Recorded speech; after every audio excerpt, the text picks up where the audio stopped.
کی ایمان افروز بیان سے ہم سب مستفیض ہوں گے، تو میں مفتی صاحب کی ان باتوں کو لے کر جو انہوں نے ذکر کیا اور جس تنگی کا ذکر کیا اور ایک مزار شریف کا انہوں نے ذکر فرمایا، پاکستان سنی تحریک یقیناً ان باطل قوتوں سے آج سے نہیں سن 1990 سے ٹکرا رہی ہے، اور ان باطل قوتوں سے ٹکرانے کے بعد بھی ان بزرگوں کی رحمت، ان بزرگوں کا سایہ کہ جن کی ہمت، جن کی شفقت سے آج بھی ہم اتنے جنازے اٹھانے کے بعد بھی مسکراتے ہوئے آپ کے سامنے موجود ہیں۔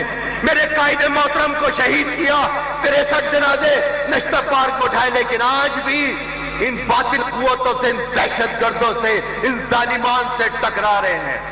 اور آج جب ہم یہ کہتے ہیں، آج ہم ممتاز قادری کا ذکر کرتے ہیں تو کہتے ہیں کہ یہ آپ کیا باتیں کرتے ہیں، ذرا ہلکا ہاتھ کریں آپ کے لیے حکومت ہے، آپ کے لیے 6 سیٹیں ہیں، آپ کے لیے یہ 12 سیٹیں ہیں۔ ہم نے کہا لعنت بھیجتے ہیں ان سیٹوں پہ، ان وزارتوں کے اوپر جو ہمیں اپنے شہیدوں کی قربانی، ان کے خون کو ضائع کرنے سے ملے۔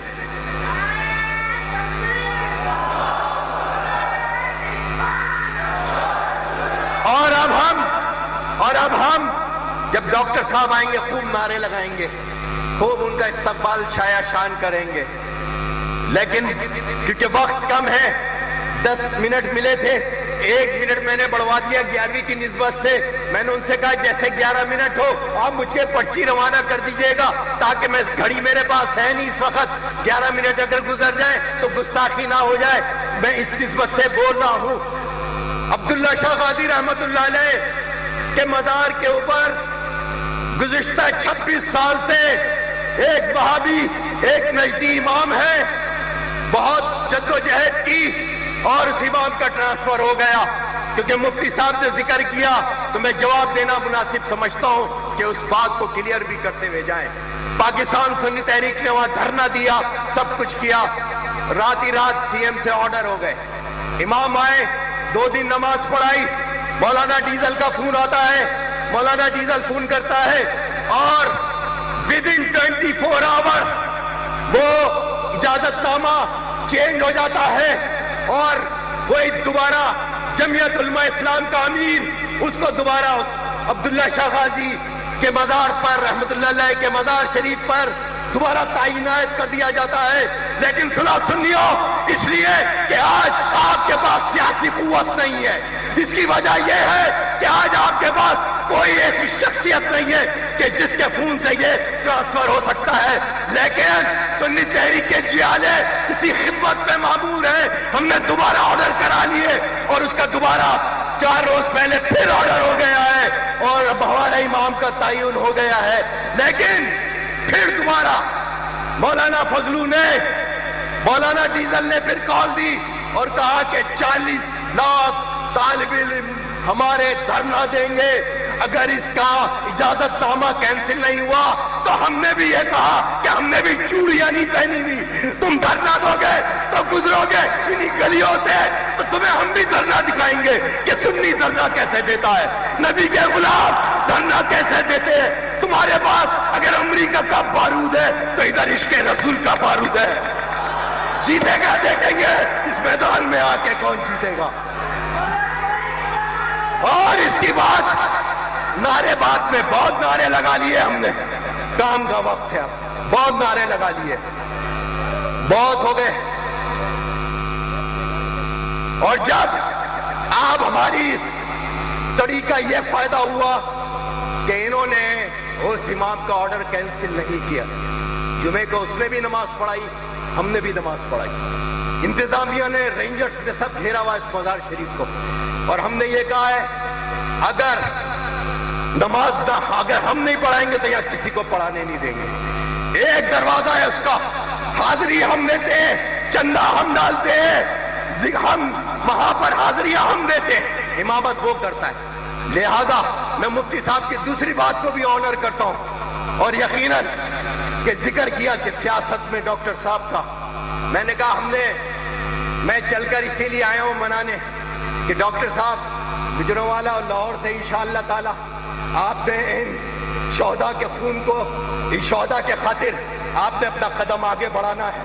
مدینہ ریاست قائم ہوئی تھی، آج جو لوگ کہتے ہیں سیاست الگ چیز ہے، تو بتائیں خلفائے راشدین کی سیاست کیا تھی، بتائیں عمر فاروق کی سیاست کیا تھی، بتائیں ابوبکر صدیق رضی اللہ عنہ کی سیاست کیا تھی۔ آج ہمیں واقعی ضرورت ہے، ورنہ ہم وہ حضرت علامہ افتخار حبیبی صاحب کو جس نے شہید کیا، آج بدنصیبی دیکھیں کہ وہ اسلامی نظریاتی کونسل کا چیئرمین ہے، اسلامی نظریاتی کونسل کا چیئرمین ہے، جس نے بلوچستان کے اندر حضرت علامہ افتخار حبیبی شہید رحمت اللہ علیہ کو شہید کیا تھا۔ ڈاکٹر صاحب کو کس نے شہید کیا، کس نے شہید کیا تھا؟ کیا ہمیں نہیں پتا؟ ہمیں نہیں پتا؟ مولانا کرم رضوی صاحب کو کس نے شہید کیا؟ کیا ہمیں نہیں پتا؟ سانحہ دشت پار کیوں ہوا؟ کیا ہمیں نہیں پتا؟ کیا ہمیں نہیں پتا؟ اس مہینے میں 15 جنازے اٹھائیں، اس مہینے کے اندر 15 جنازے اٹھائیں اس مہینے میں اپنے نوجوانوں کے ان ظالموں دہشت گردوں سے لڑتے ہوئے۔ آج محتاج ہو گئے یہ۔ آج میں چاہتی ہوئی حکومت نے کم سے کم ایک کام تو کر دیا اور اہل سنت کا سر فخر سے بلند ہو گیا۔ آج میں اپنے ان بڑوں کے آگے شرمندہ نہیں ہوا، اس لیے کہ جو مشرف کے دور میں 2002 کے اندر 14 جنوری 2002 میں سنی تحریک کو آبزرویشن میں لیا تھا، واچ لسٹ میں لیا تھا، وہ کلیئر کر دیا۔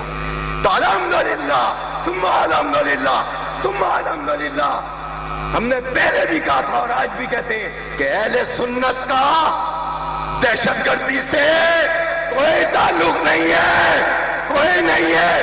اور ہم نے ایک مطالبہ اور کیا ہے، لیکن ایک بات دل دکھتا بھی ہے، کہہ جاؤں گا، لیکن بڑی بارگاہ ہے، سخی بارگاہ ہے، انشاءاللہ سب معاف کرنے والے ہی بیٹھے ہوئے، سب معاف کرنے والے ہی بیٹھے ہوئے۔ مانتے نہیں ویسے کسی کے وسیلے کو، پہلے ایس ایس پی کے نام سے، ملت اسلامیہ کے نام سے پابندی لگی، ملت اسلامیہ بنی، ملت اسلامیہ کے بعد انہوں نے دوسری تیسری تنظیم بنائی، چوتھی بنائی، پانچویں بنائی، اور آج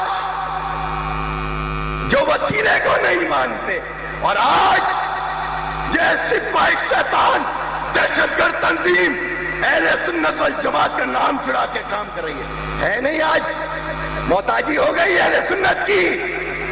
ارے اہل سنت کا لیبل ہٹا کے دیکھو، نہیں ہٹاؤ گے تو ہم خود ہٹائیں گے اپنی طاقت سے۔ ہم کورٹ میں جائیں، ہم نے 5 پٹیشنیں لگائی ہوئی ہیں، ہم کورٹ میں جائیں گے، ڈرنے والے نہیں، چوڑیاں نہیں۔ میرے قائد نے چوری نہیں کھلائی، چوری کھلائی نہیں ہے، خون دیا ہے، خون۔ یہ خون ہے، خون، کہ آج اتنے سینکڑوں جنازے کے بعد بھی آج بھی حق و سچ کہنے کو، موت سے ڈرنے کو بچتے نہیں ہے کہ کہیں بچتے ہوئے آپ کو نظر آئے۔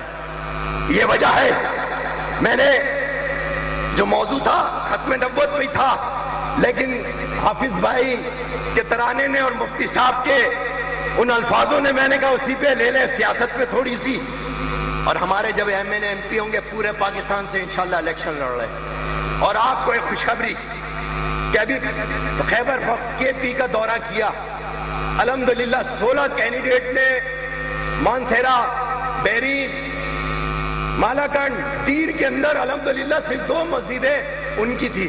اور آج ایک بات اور ہے، میں بتا دوں، اس الیکشن کے اندر یہ ان بزرگوں کے سامنے کہہ رہا ہوں، جہاں پہ یہ گواہ بنا کر ان بزرگوں کو کہہ رہا ہوں، اس الیکشن کے اندر وہ نجدی ٹولہ، وہ خارجی ٹولہ اپنا پوری رقم ادھر انویسٹ کر رہا ہے الیکشن کے اندر، اور متحدہ دینی محاذ کے نام پر یہ لوگ اکٹھے ہو گئے اور یہ الیکشن لڑیں گے۔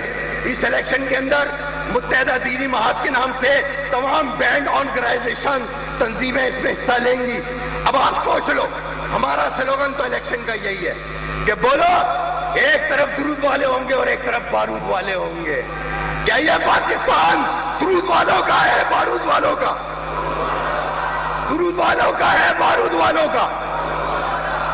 لیکن یہ ابھی نہیں پتا چلے گا، یہ 11 مئی کے بعد پتا چلے گا کہ جب ڈاکٹر صاحب کے جب الیکشن کے اندر گجرانوالہ میں 2-4 لاکھ سے الیکشن جیتیں گے، جیتیں گے، جیتیں گے، جیتیں گے، جیتیں گے. ہاں جیسے وہ لوگ ہیں نا، وہ لوگ، وہ ظالم، وہ نزدیکی اولادیں جو ٹھپے لگاتی ہیں، جو اپنے قائد کے نام پر 100 آدمی مارتی ہیں، کیا ہم اپنے آقا کی غلامی میں اتنا سا کام نہیں کر سکتے؟ وہ نزدیک 60 آدمی میں 100 آدمی میں میں ان سے پوچھتا ہوں یہ کون سی شریعت ہے مسجدوں کا بم سے اڑانا؟ یہ کون سی شریعت ہے مزارات اولیاء کو بم سے اڑانا؟ یہ کون سی شریعت ہے طالبی اداروں کو تباہ کرنا؟ یہ کون سی شریعت ہے کہ فوج پہ حملے کرنا؟ یہ کون سی شریعت ہے لوگوں کے گلے کاٹنا؟ یہ کون سی شریعت ہے کہ مشائخ الزام کو پولوں پہ لٹکانا؟ میرے پاس آج بھی تصویریں موجود ہیں. اور آج صومالیہ، لیبیا، مصر اور دیگر ممالک کے اندر تقریباً اب تک 25 سے 30 مزارات کو بلڈوز کر دیا گیا ہے. اور ابھی جو شاہ صاحب پہ حملہ ہوا ہے، پیر کمبر شاہ صاحب پہ، ان کے پوتے شہید ہو گئے، وہ ان کی جان سلامت رہی، اللہ انہیں سلامت رکھے. تو ابھی میں مشائخ کے اجلاس میں گیا، کہنے لگے مشائخ کا اجلاس ہے، علماء کا اجلاس ہے. میں نے کہا نہ میں عالم ہوں، نہ میں مشائخ ہوں، نہ میں سجادہ نشین ہوں، میں فوجی ہوں، فوجی اپنے قائد کا ایک اتنا سا سپاہی ہوں. اتنا سا سپاہی صرف وہ مرنا چاہتا.